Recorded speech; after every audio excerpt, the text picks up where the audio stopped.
Friends, आपण आज बनवणार आहोत खोबऱ्याची भाजी. त्याच्यासाठी आपल्याला खोबरं स्वच्छ धुवून आणि त्याला कापून परत थोडं पाणी घालून घेऊन घ्यायचं आहे.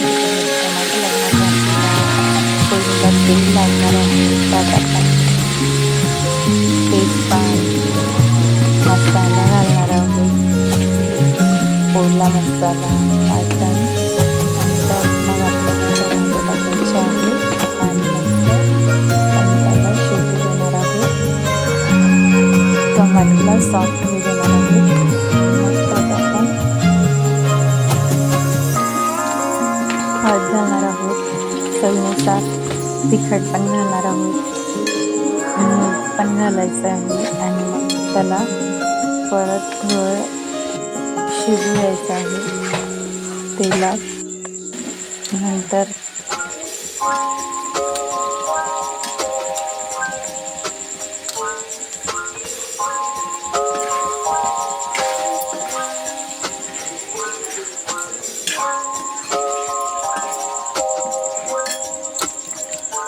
त्यात थोडं पाणी घालायचं आहे.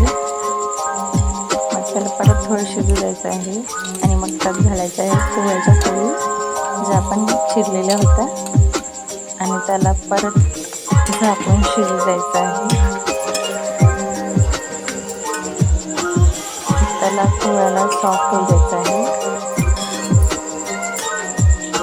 गरम गरम सर्व करता येईल आपल्याला. थोडा शिजल्यानंतर सॉफ्ट झाल्यानंतर